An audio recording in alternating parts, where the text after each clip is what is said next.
Okay. Was owned by whites and was a form of property that they valued. Whiteness and race also has economic, social, and political consequences that are observable and measurable, right? And so when we start talking about the way racialized people are situated within the economy, within the housing structure, within schools, within government, right? We can see hierarchies according to race. And the United States and South Africa most certainly have this in common, where whiteness and white people occupy sort of the highest levers in terms of economics, in terms of housing, in terms of education, right, in terms of position across both of our countries. And so there are these observable outcomes that are racially specific, even though race is a social construct. So it's important to understand that the idea that race is not real does not mean that that race doesn't have social, political, and economic effects that we can measure and observe.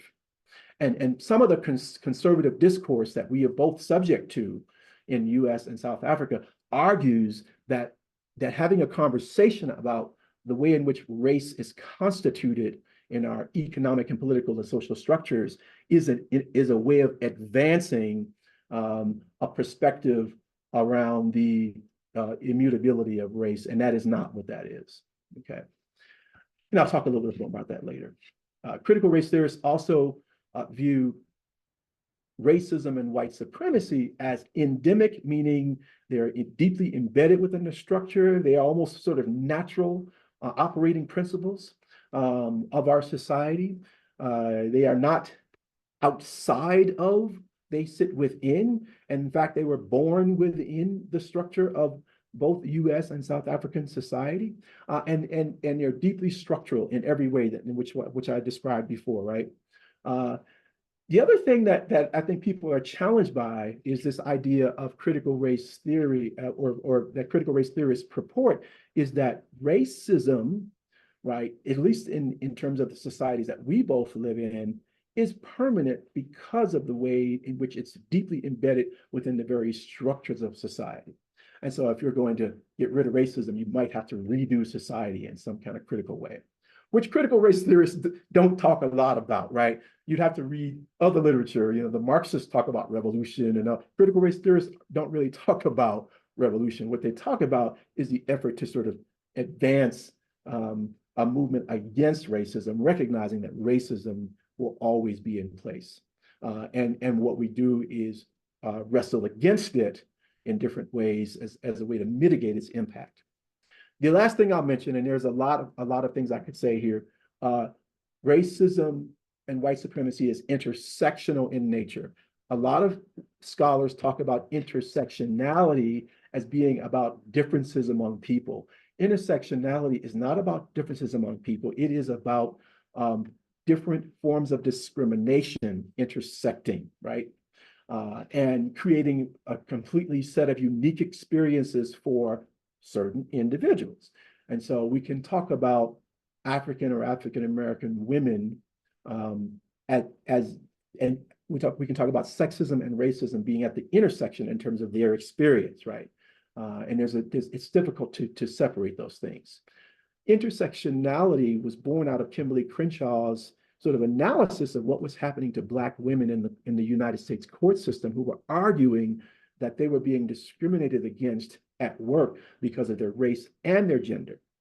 And the argument against them was that, well, if Black men are successful in that organization, there must not be racism. And if white women are successful, there must not be sexism. And Black women were saying, no, we're being discriminated against because we're Black and female, which is a unique identity structure that the white corporate America, for example, sort of works against, right? And so it's the intersectional nature of those forms of discrimination that is important. And critical race theory is very much about understanding that, which is why I think it is appropriate to think about it in a South African context as well, because it's specific to the particular social, political, and economic condition that the people are in, right? So just because it was sort of born out of this American discourse doesn't mean that it only applies to the U.S.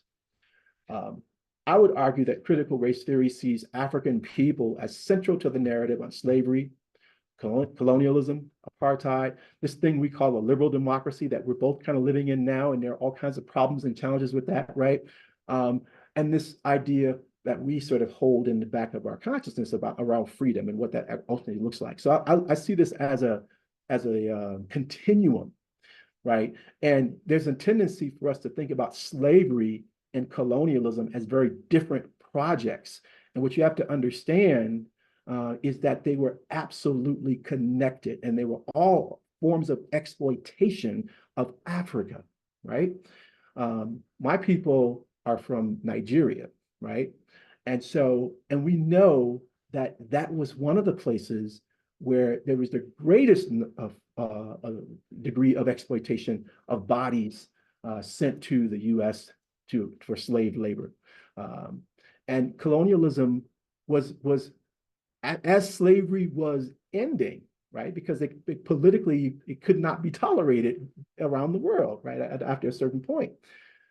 Colonialism really became the answer for American imperialists and European imperialists as a way to divide up Africa as a form of economic exploitation. And apartheid was a particular sort of iteration of that, which I think all of us would agree was particularly heinous in terms of the way it was implemented and the impact that it had on people. So critical race theory sees us and our stories around these particular historical events as being critical to the rendering of a narrative about race and the nature of race across this globe. So what about South Africa? We can think about, and as I've been reading some of the literature, that it's interesting. When I first came to South Africa in 2014, I did a kind of a literature search, and I didn't see a lot. I did a literature search recently, and there's a bunch of stuff out there published in the 2012, 2015, and more recently that looks at this idea of a South African critical race theory. And so the research I've looked at talks about colonialism and apartheid as organizing principles of South African society, right? And so every structure evident within the society today are born out of, right, of a colonialist and apartheid mindset. Very, very important to understand and recognize that. And so that all of the outcomes that we see today, 30 years, right, after the ending of apartheid, continue to favor white men as morally, intellectually dominant, right, and superior in every way. The researchers in South Africa are talking about what I was surprised to see as an African American is the normalization and the centralization of Afrikaans as still the main discourse, particularly within the context of higher education. And I know there's a battle brewing around that, and there are efforts to undo that, right? Especially at what are called HYWs, historically white universities in South Africa. But as a result of that effort, and there's been a lot of activism on the part of young people, particularly college students in South Africa, there's been a demonization and a marginalization of African people, their languages, their customs, and their wisdom of practice. Of course, this occurred at the very outset of colonialism and apartheid, but this continues in the modern day in the form of sort of academic political narratives around why it's bad for certain people to gain a true foothold in the most elite institutions, for example, in South Africa. And so the resorting to the demonization model continues. Within the context of South Africa, we could talk about racism and white supremacy as naturalized within law. There's a legal scholar, Joel Madidi, I think is his name, who is really addressing this, I think, in some critical ways, right? And talking about how it's nationalized within the law, but also in social relations. He's talking about the normalization of white culture within institutions of higher ed, and how scholars, there are other scholars, not Mediati, but other scholars are talking about how academic freedom is being used as a tool of white supremacy to resist change in South Africa, right? So this idea that institutions of higher education must chart their own path, and the government, no one else should intervene to tell us what we ought to do, is being sort of, is a form of pushback against the need to be more inclusive and to ensure that we construct institutions of learning in a way that promotes and advances the freedom of African people. And so it really is about maintaining the fundamental relations of power in South Africa. And I'll talk about that in a minute in terms of how that's playing itself out globally. Again, African people from a CRT perspective are central to the narrative, as Mediati argues, in terms of understanding their perspectives on all of this and in how we are to move forward. So CRT is absolutely appropriate for study in a South African context. And I'm glad I get a chance to say that today, because in 2014, that really wasn't my response. So let's talk a little bit about the global attack on CRT. And I realize I only have a few minutes left. And so I want to get some ideas out to you and then share with you what I think is going on and what we might move to next in terms of our thinking about this. So this is an article that was published in 2021 in the New Yorker.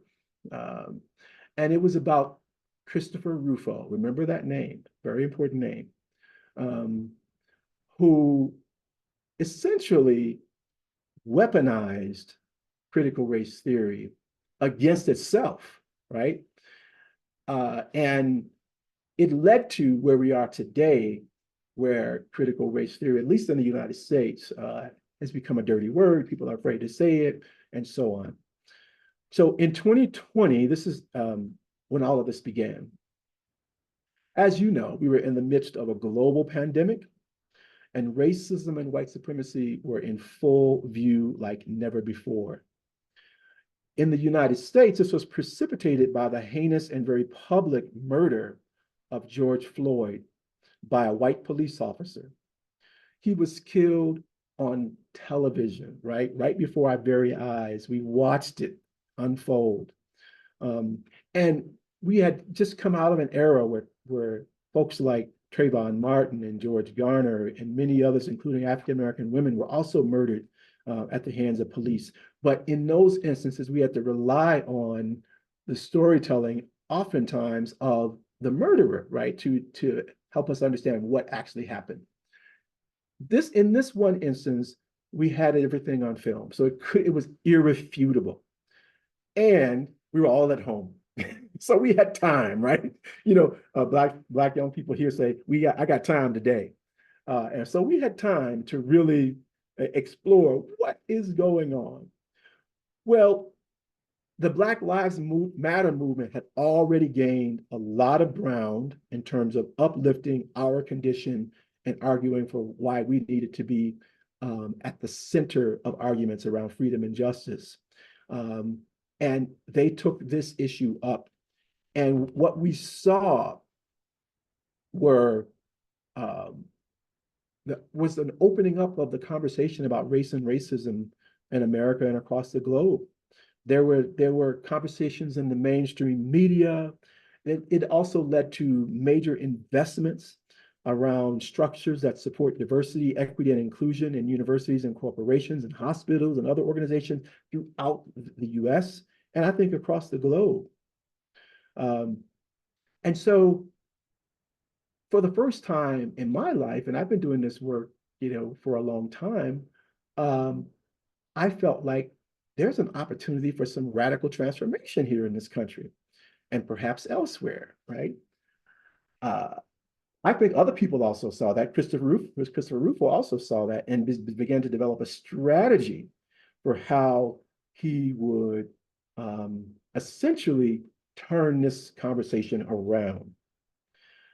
And let's not forget, in 2020, Trump was our president. Okay. So Christopher Rufo understood that if he could bring some strategic power to the conversation around race, in sort of a way to undo race, and offers some of those ideas to the president at the time, he might be able to do something important, at least in his regard. You know, we were led at that time by an authoritarian, decidedly white supremacist, sexist president who immediately put into place, at Christopher Rufo's beckoning, an executive order which banned the teaching of race and racism in public institutions. It also banned the use of public money as a way to support diversity, equity, and inclusion programs.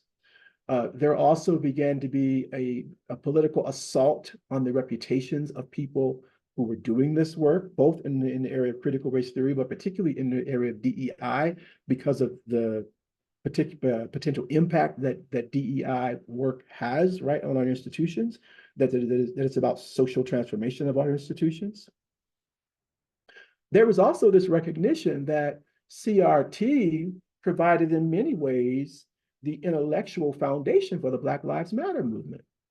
And it did, right? The people who were out in the streets marching for freedom and justice understood and had a critique of white supremacy that was structural. And that was absolutely impacted by critical race theory, by the Pan-Africanist movement, and movements associated with that. This particular sort of assault on critical race theory comes out of a conservative tradition, right, of American politics. But I would argue, and there's talk about in the literature, that this same brand of conservatism exists in South Africa. So conservatism globally is really an effort to ensure the maintenance of dominant relations of power in the world, particularly where it concerns people of African descent. It is also, by definition, a form of protectionism over white power, white authority, white policies, and systems that protect the economic, cultural, and economic standing of white people globally. Conservatism is a way of discrediting African people, their customs, their traditions, their languages, their practices, and their ways of seeing the world as legitimate, and positioning us as ignorant and unworthy of full consideration of our humanity. Conservatism is also a way of demonizing us for questioning the order of things. How dare we call attention to persistent global inequalities that they have erected and keep and hope to maintain? How dare we call for equality? What white conservatives have done across this globe is blame us for the things that they have constructed and want to maintain. So we somehow become responsible for white supremacy because we are critiquing it, right? So they turn it on its head and they blame us for the problem that they began, that we're somehow trying to undo. There is a branch of South African jurisprudence that is beginning to look at the nature of white conservatism and the particular sociological role that it plays in forcing us into submission, causing us to rethink our critiques of white supremacy, because they argue that those critiques are immoral and ultimately foster hatred, right? That's the argument. And I've seen the research that talks about how that is operating in South Africa as well as in the US. Meanwhile, conservatism demands that we remain subject to white supremacy in every way, economically, spiritually, intellectually, and politically. So we really have to come together to reject this way of thinking. These are a couple of quotes that Christopher Rufo tweeted out as he realized his campaign to destroy critical race theory and DEI had become successful. The first quote, he says, we have rebranded critical race theory to mean something it totally is not. and we've attached it to all these other things, right? Successfully. So he was congratulating himself. And again, the second quote um, connotes the form of manipulation embedded within this approach, right? Is that you ultimately what you want to do is manipulate the public to believe something that is not true. So you redefine, you decodify something and redefine it to mean something that it is not. So not only was Christopher Rufo responsible for rebranding critical race theory as a discourse of hate, he also managed to unseat the first Black president of Harvard University by preaching this discourse around Black inferiority. So while critical race theory is then marginalized as a discourse of hate, we're also buying into the belief that Black folks who achieve great things achieved it because of affirmative action and not because of their greatness in terms of scholars and as leaders. And so the argument was that she did not deserve to be in the position because she was unqualified. And as a result, these attacks on Black scholars all over the country have sprung up with particular attention to what we write, how we write it, and whether or not we are plagiarizing our own work. Ridiculous. So I'm aware that this discourse around Black people exist also in South African institutions of higher education, as I've said. And it's used as a way to keep South African institutions that have been historically white and elite to keep them that way. And so, again, I would say let us not be deterred by those who would seek to use every tool available to them to maintain power and supremacy over African people. So let's talk about a Pan-Africanist vision. What does that look like for me? It's a recentering of African people across the globe within the discourse on race and racism, not as perpetrators, but as victims, because that's absolutely what we are when it comes to thinking about race and racism. Let's see. Sorry, thank you. It also forces us to recognize that racial oppression of Africans worldwide operates from the same white supremacist logic. As a person who has spent time in South Africa, but also East Africa and West Africa, I haven't spent time in North Africa yet. I've also spent time in the UK with Black groups there and in France. And similar patterns, right? Similar sort of ways of articulating how we are seen and viewed in all of these contexts. Even in African countries where there wasn't apartheid, where African people are the majority. I just spent time in Uganda and Rwanda. They're still living with the legacy of colonialism that impacts them in every way. One of the important things is to recognize that geographic and ethnic differences or tribal differences, while they're important, they should not disallow us from recognizing the commonalities that we share across this globe, right? There's been a ton of research, for example, that looks at African-American cultural practices and linguistic and worldview as being situated very clearly within a West African cultural milieu, right? Our music, our way of speaking, all of that. There are direct links between African-American English vernacular, which I am not speaking right now, by the way, and certain African languages extending all the way up from the South to the West of the continent, right? There's a kind of tonality to African-American linguistic discourse that is also present in African languages. And there are certain expressions, and I'm not going to demonstrate, there are certain expressions within the African-American context that can be better communicated in an African language than they can be communicated in a European language. But we've been all taught to believe that our languages are invalid, invaluable, and that they are inferior. And so we are ashamed of our linguistic heritage, right? And we operate within a different space. And as long as we operate that way, we cannot commit to Pan-Africanism. we have to understand that we all have common experiences with white supremacy in one form or another, and they do differ in some ways, given where we are. So white supremacy is reflexive and flexible, and it shifts and changes according to the geographical, social, and linguistic and cultural context, right? That is not to say that it is not the same thing and it doesn't lead to the same outcomes, because it absolutely does. So I started thinking about, well, what do we begin to do about this? And not that this doesn't already exist, but what we need to be thinking about an institute for the global study of white supremacy to look at it across geographic context.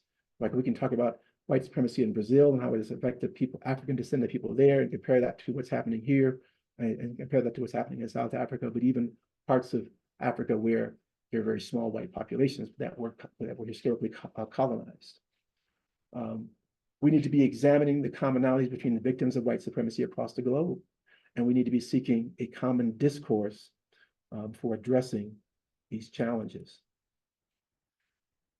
CRT, as South African scholars are beginning to point out, with its intensive focus on the minoritized, racially oppressed subject, is flexible because it can shift its alignment to place, right?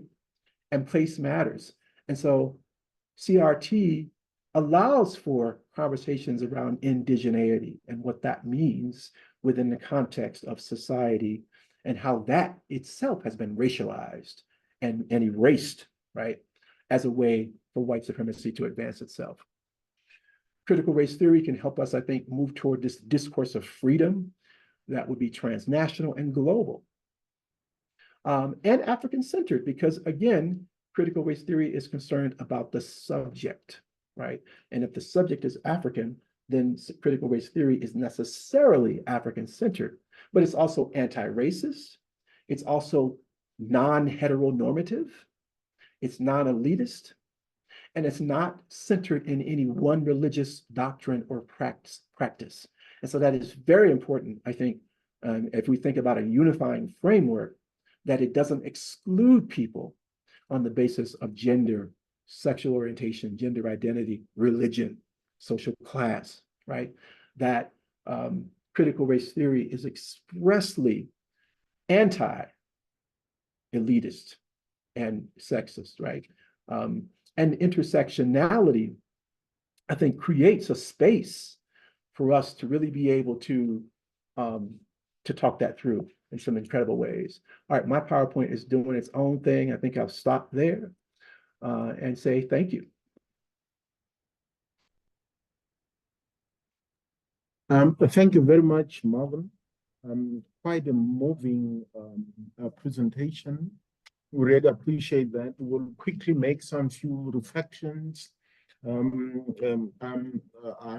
going to ask Prof. Bonani, but maybe when Prof. Bonani is still just preparing herself, let me quickly go through what I think we have learned from your talk today. Where you were reminding and then also emphasizing what critical race theory stands for as a discourse, which is helping us to understand how racism has shaped many policies, whether it's social policies, education policies, law policies. And you also touched and then also reminded us to say that it also helps us as people to be conscious of the past wrongs. We know what happened with the segregation policy. We know what happens with the criminal justice policy, legacy of enslavement of our own people. What you also touched on, it was on the issue of what is critical race theory. And then as a construct, we know race is a social construct. That's what you emphasize, that the racism is not merely just a product of, some individual biasness or prejudice, but we know it is permanent, as you indicated. It is engraved and embedded in the policies and some legal systems and structures of society. You also emphasize very important other issues about this conservatism, which try to level criticism and critique against a critical race theory, which they try to magnify the negative dynamics of critical race theory, where they are zooming and focusing on group identities over universal, where they are also emphasizing and then amplifying that critical race theory seems to be dividing people into the categories of the oppressor versus the oppressed, the colonizer versus the colonized, the haves versus the have-nots, those who are in the centers and those who are in the periphery. These are the critiques that are leveled against a critical race theory. But then what is important and what we learn is how best could we marry critical race theory with constructs like anti-racism and social justice? Or are these constructs conflated as critical race theory? But I think you clarify that to say critical race theory is relevant to be the foundations of all diversities and inclusion. You demonstrated how people were using critical race theory when they were valorizing critical race during the Black Lives Matter. They have done that with the protest of the LGBTQ. They've done that when they were by just, valorizing alternatives of exclusionary practices. And now we know that critical race theory is a lens that we can use, is an approach that we can adopt that will help us to examine the role of race and racism. And critical race theory will also help us to understand how racism was entrenched in and embedded through systems, whether it's laws, policies, it is within the institutions where we are working. And then we can use critical race theory as a lens to transform the status quo. We can use critical race theory as a framework that could also even help us to understand the inequities, the social injustice, the marginalization that may impede others to trace the trajectory and historical origins of inequities to the current manifestations where we find ourselves. We now understand that critical race theory, as you put it, that it is not frozen, is not static, but is rather complex, dynamic, very fluent, and ever evolving. That's what you shared with us.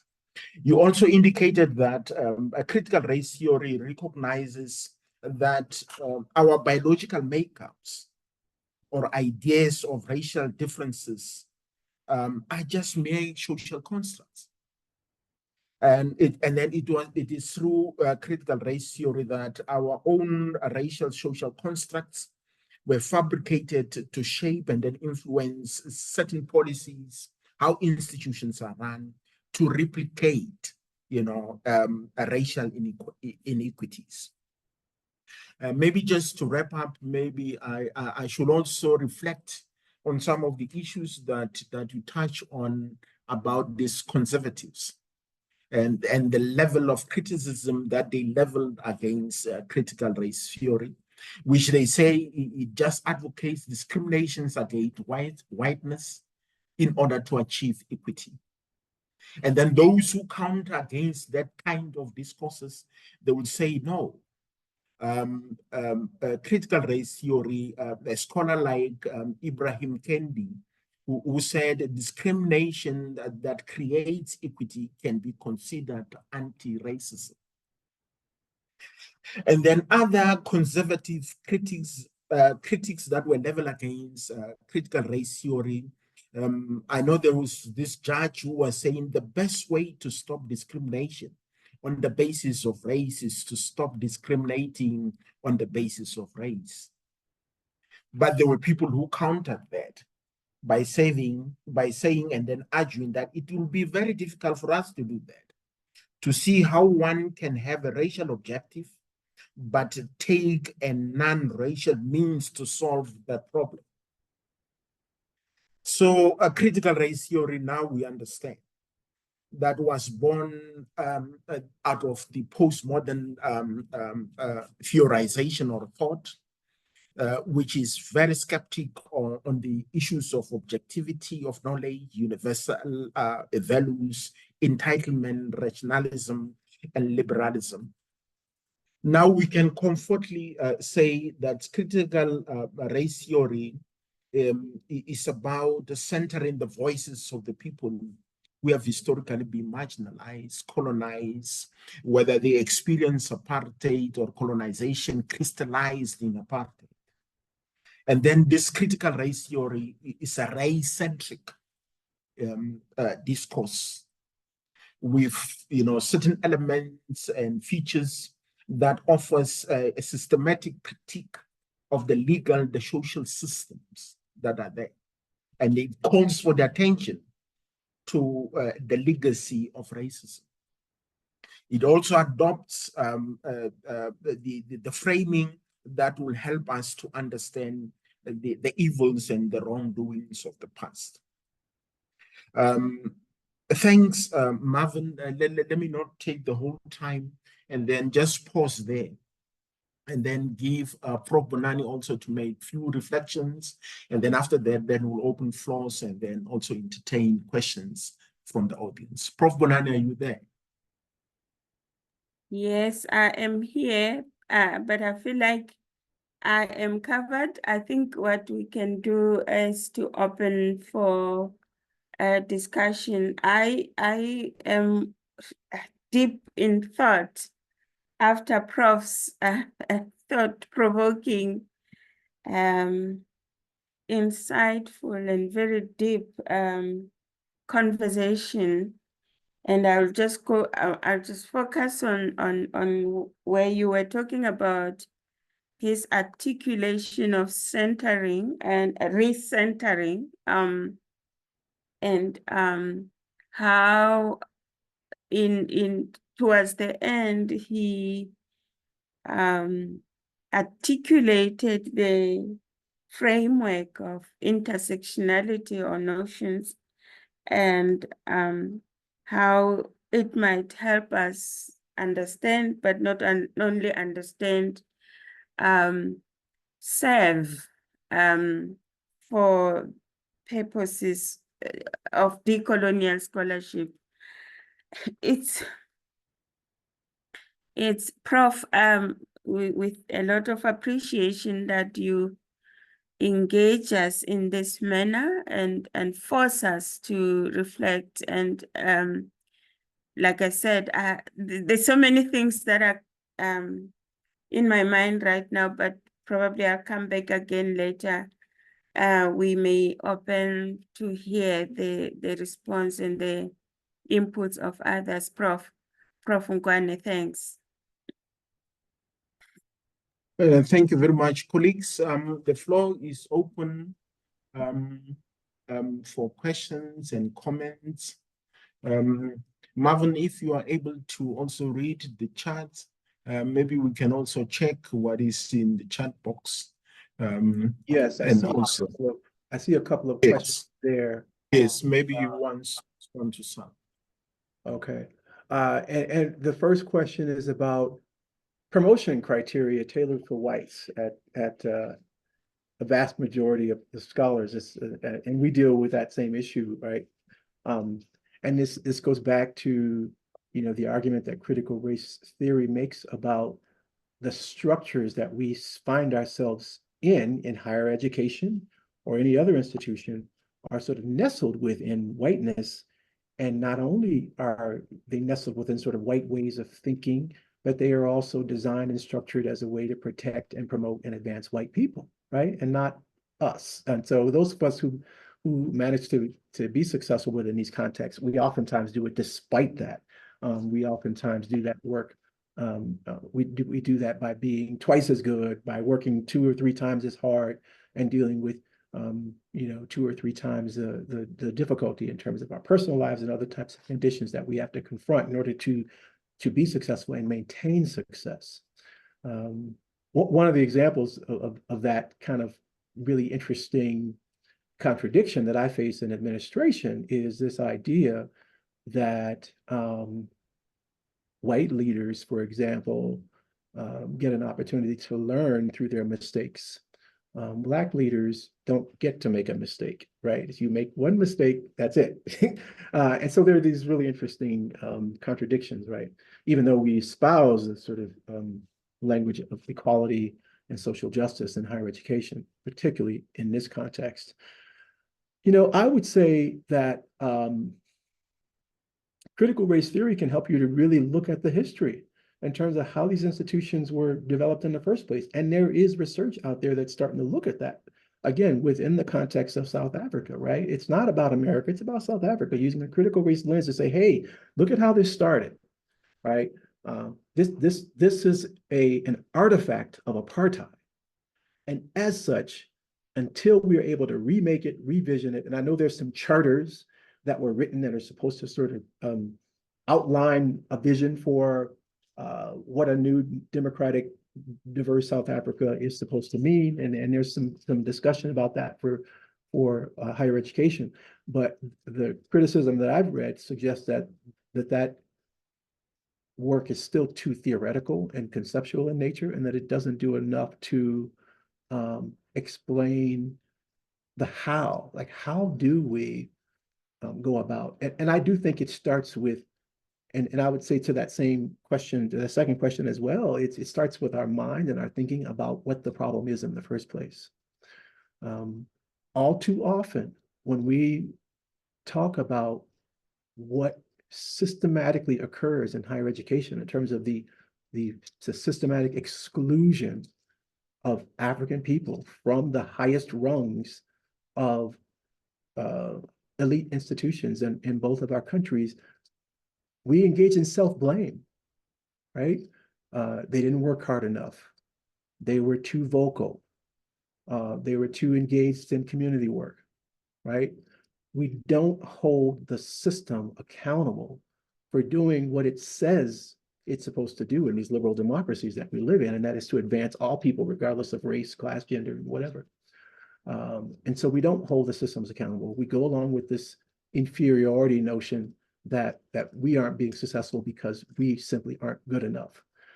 I think if we stop doing that, right, on a broad scale, and we started to really challenge these structures of inequality within the systems, that we would transform some of the way this stuff is some of these outcomes, particularly when it comes to the advancement of African people through the system, through promotions and so on, and into leadership roles like the one that I have enjoyed for the last decade.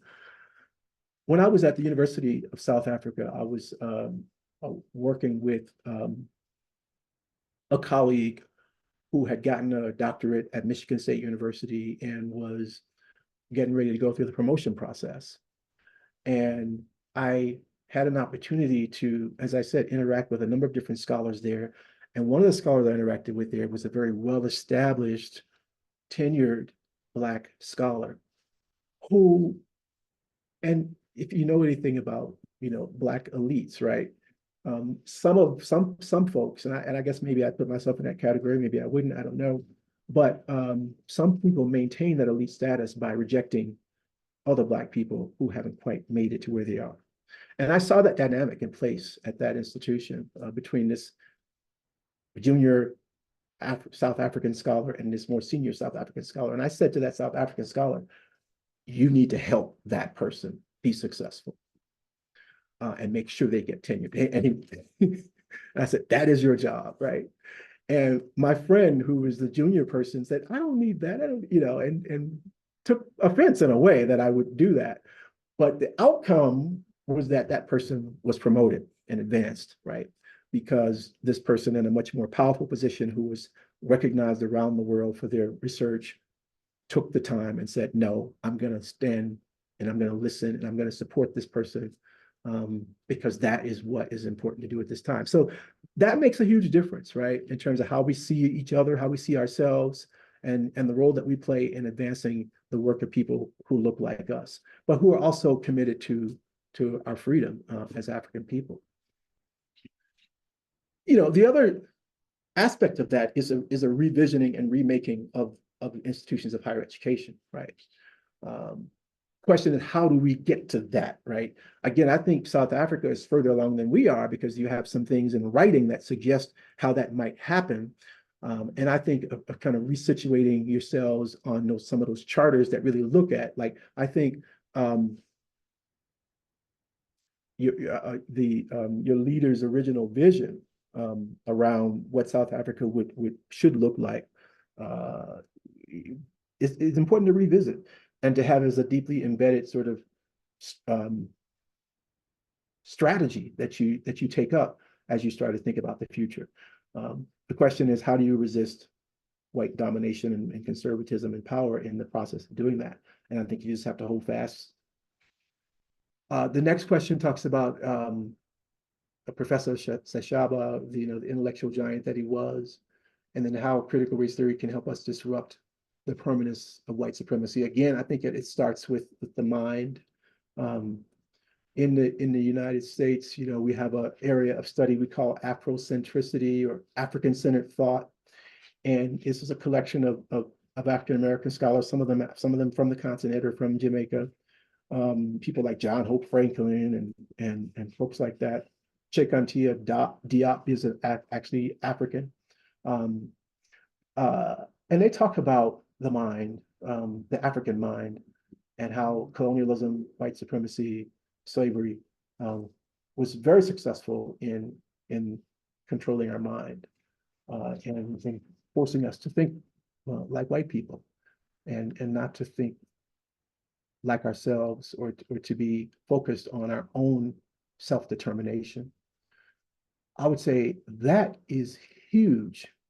Like, what if African people came together across ethnic and or tribal identities, across linguistic identities, to develop a common identity and to develop a political and social strategy for the liberation of African people?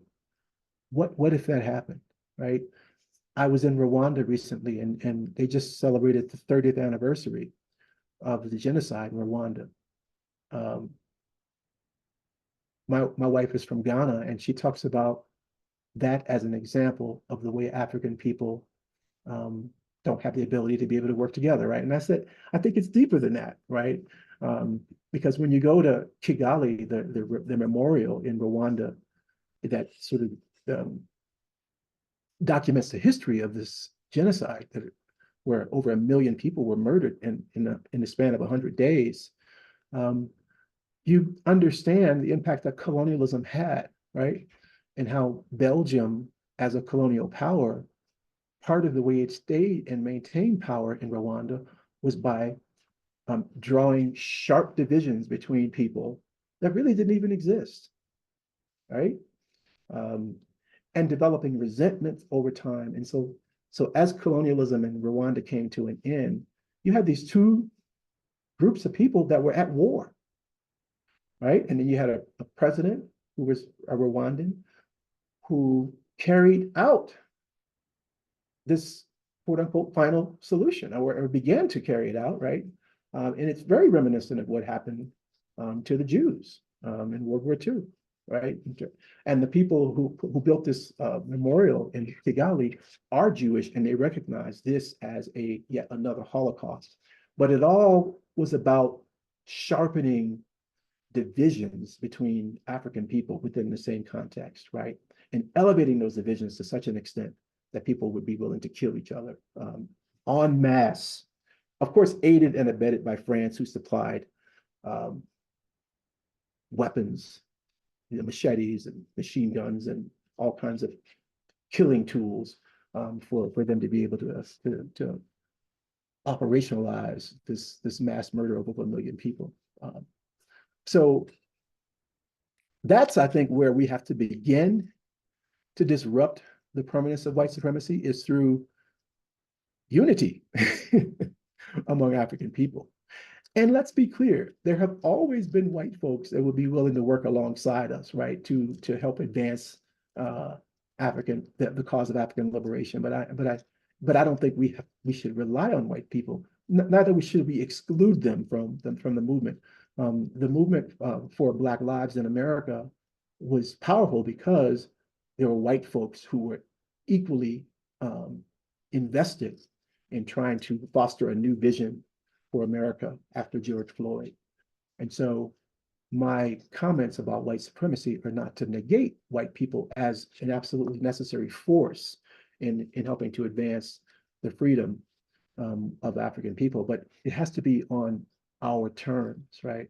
And we have to be in leadership, and we have to be setting the way, so to speak, that we can't rely on white people or any other people for that.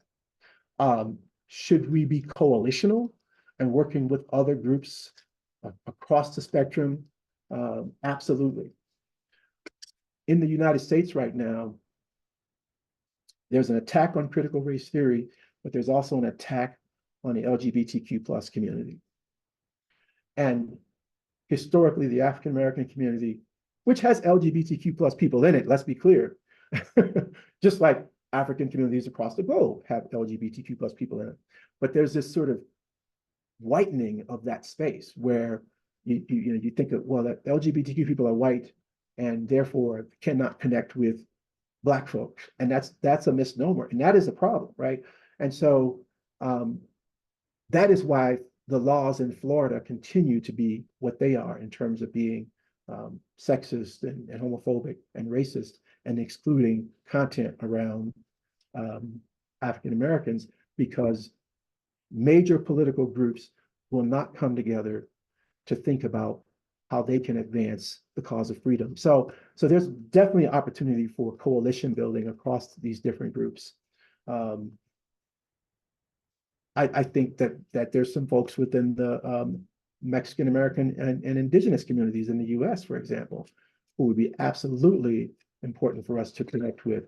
But again, we have to come to the table understanding who we are, what our experience has been, and that we have the right to our own self-determination and freedom. And then we have to resist the tendency to go along with the continuation of white dominance at all levels. So a lot of it is intellectual and mental, and that's where I think a lot of the work has to be done initially. But I think we also have to speak up, speak out on behalf of those who are less powerful than we. We cannot continue to protect the power that we think we have by marginalizing others who are less powerful. We have to bring them to the table and work alongside them.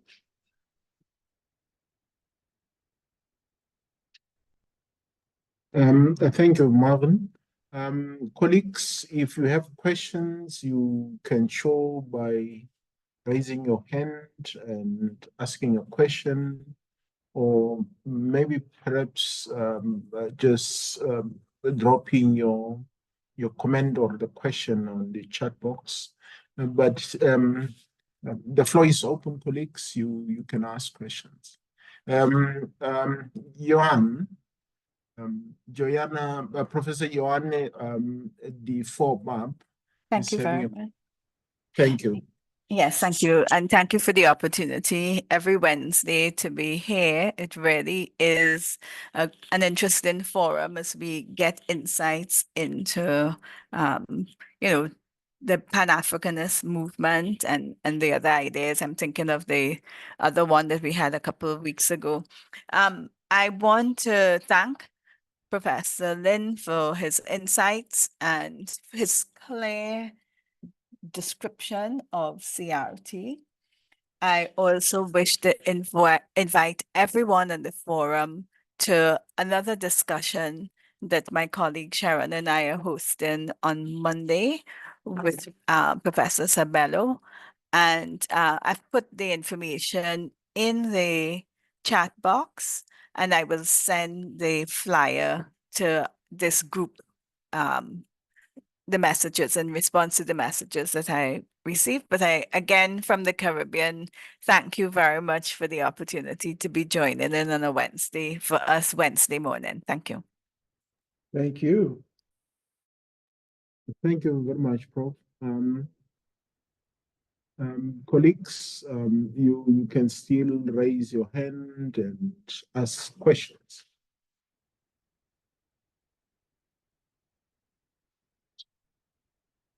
Lest I leave here thinking a lot of your questions are answered.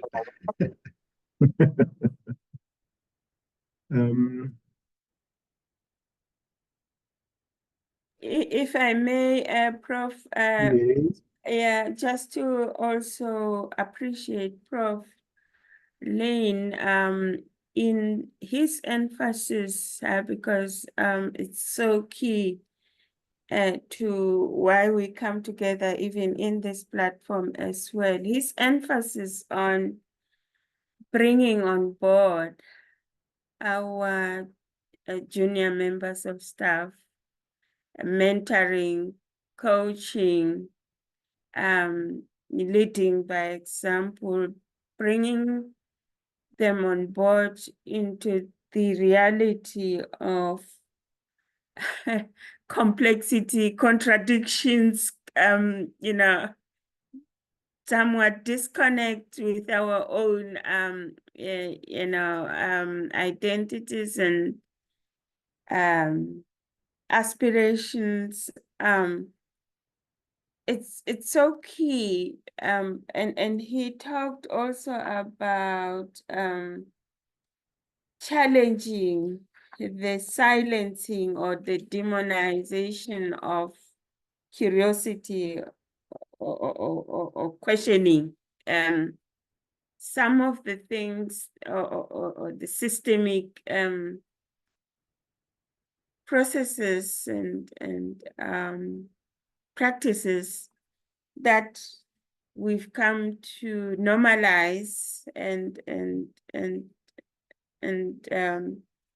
yeah, somewhat leave untouched for probably fear of the discomforts and the effects that one gets to experience if one dared to question those. So I just wanted to encourage particularly the students that are still being inducted into this scholarship, that these kinds of insights encourage us to go there with a level of, for a lack of a better word, thick skin, some level of resilience and understand that it is something worth doing, not just for oneself or one's professoriate, but for the greater good, including hopefully that it would be better as we depart and leave the baton. So I just thought I should encourage that part of critical reflection and questioning and replacing and renovating. Thanks. Yeah, thank you for that. I so appreciate that because, you know, I didn't talk about Derek Bell, but Derek Bell is who we refer to as the father of critical race theory. And he had a book that I think it was published in 1994, I just loved, and he had many, many books that you should explore if you haven't, because again, critical race theory as a discourse really started with him. But he had a book with the title Confronting Authority, I think it was what it's called. And Derek Bell made it his business to confront white supremacist authority in every way and at every level. And as a result, he left Harvard and moved to Oregon, I think, at one point. Then he left Oregon, I mean, out of protest, right? And he was just an example of somebody who took what you said to heart. And he believed that you could not be a critical race theorist and believe what we believe and not operate in a space of activism and absolute defiance against white supremacy at every level. And it means that you will often risk your livelihood in order to do so, unfortunately. And you know, as the older I've gotten, I've tried to learn how to do that in a more tactful way, of course, in a way that doesn't get regarded as aggressive, right? Because that label gets thrown on us as soon as we attack or criticize something that we know is wrong. And so I have worked on my approach, but I nevertheless continue that work that Derek Bell demanded that we do, and that you know, he did that in part because he believed that racism was never going to go away. And I remember a quote from a Black civil rights activist in the US who talked about part of what she lived for was to upset white supremacists, right? That and in some ways, you know, when you get confronted by a racist, how do you respond to that? If you respond by grinning and bearing it, you're likely it's going to have consequences on your health. What we call William Smith's framework that talks about the notion that racism, if we don't address it on a personal level, has negative consequences for us. So it's actually healthier to address it openly and sometimes in a confrontational manner. It's actually healthier for us to do that, even though it might have other outcomes that we may not be pleasant. But it's the risk we take, I think, as we try to advance toward a more democratic and free society. So thank you. Thanks, Prof. Very powerful. Thanks for reminding us of those basic tenets of critical race theory. You know, Derek Bell, you know, Kimberly Crenshaw, and Richard Delgado. Very powerful. Prof, let me ask this question. I know there is this other level of critique against critical race theory, where they are saying, does critical race theory says all white people are racist? If if that is the case, isn't this racism? I know it's just one critique. Maybe you want to amplify on that. Yeah, I don't think critical race theory has an opinion on that issue. You know, I think critical race theorists thinks about racism as a structure. So it's not about anybody's individual intent, right? And so when we use the term racist, we're often thinking about, well, so-and-so doesn't like people of color and they are racist as a result. And I think most critical race theorists would say, yes, that's a form of racial prejudice that that person harbors, and they may have other prejudices against women, against gay people, against a whole number of different types of people who are different because of who they are. But racism is really about structures of white supremacy that advance whiteness and devalue Blackness in some really critical ways. And so to the extent, I would say, and I don't know that this is a position of critical race theory, I would say that to the extent that white folks benefit from that, right, they are, in fact, racist because they're participating in that. Just like I would also argue that we live in a sexist society, right? And men, even Black men, benefit from gender inequality and from patriarchy.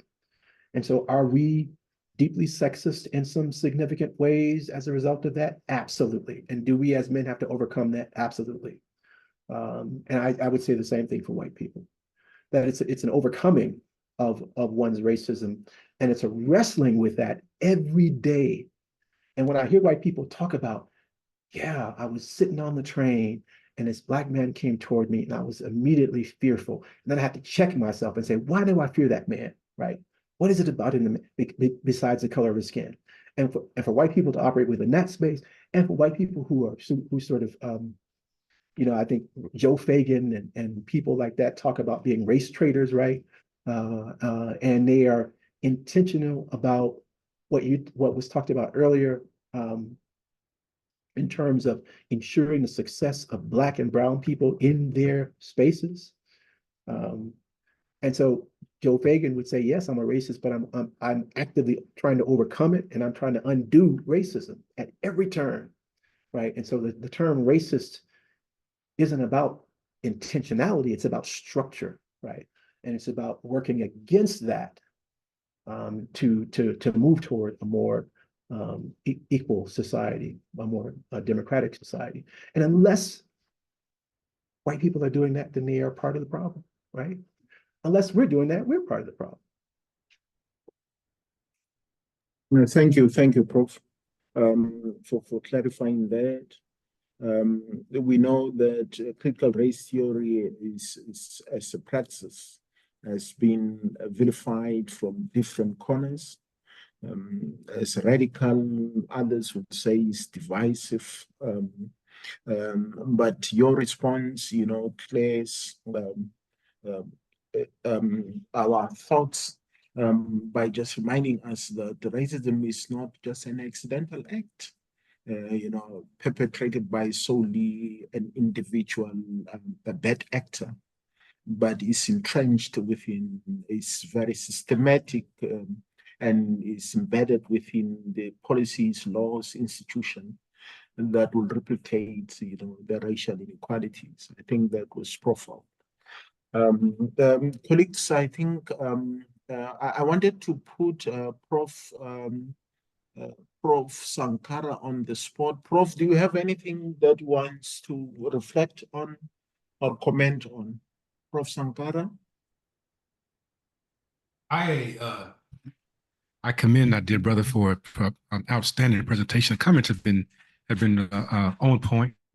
We talk about CRT and what it means in the global sphere. I think that is a very poignant and powerful way to begin to really examine this notion of Pan-Africanism and the restructuring of African consciousness, for sure, that we see ourselves as one. I think about, of course, the Zulu concept of Mhlobo, right? The unity in all of its diversity.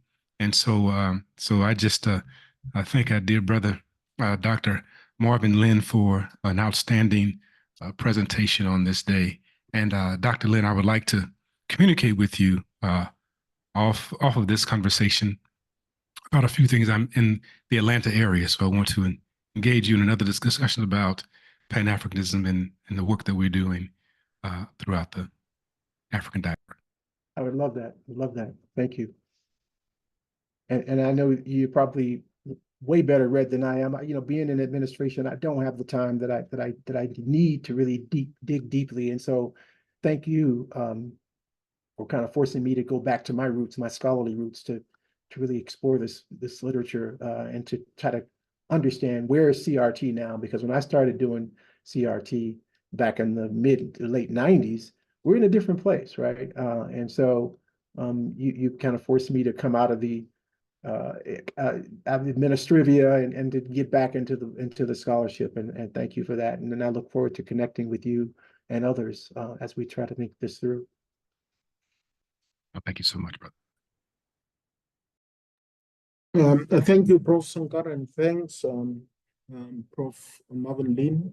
I'm going to give over to Prof. Bonani just to wrap up and thank everybody who was on the platform. Prof. Bonani, can you do that for us? Yes, thank you. What an evening of going back to the very core of who we are and who we should be. Thanks, Prof. Marvin Lynn. We know you are busy with admin, but it is really a pleasure that you keep checking on us in this discussion. So thank you. And to our colleagues, esteemed colleagues, Prof. Sankara, Prof. Joanne, Prof. Lorette, and others that are always in on this, and we are planning together on the side. Thank you so much. I think Prof. Van Vieren, thank you. I can see you still here from the University of Mpumalanga. Thank you so much. I think that's this is really reinvigorating. Every Wednesday we get to be empowered more. To the rest of the colleagues, the students, I'm sure we are enabling you to be critical scholars. I'm sure we are assisting in you paving your way. To everyone else, to our different sides, our different responsibilities. I'm sure as Prof. Marvin is encouraging us, we need to always remember to wear our activist hat, our mentorship coaching to our young ones, and wish you all the best. To our Prof. Nkwane, thank you so much. You do the recaps like a pro. So thank you. I'm sure even the latecomers, they take advantage of your discussing role, and we appreciate all the work you do. Thank you, colleagues. Thank you, students. Good evening until next week. All the best. Thank you. Bye-bye. Thanks, everybody. Bye-bye. Thank you.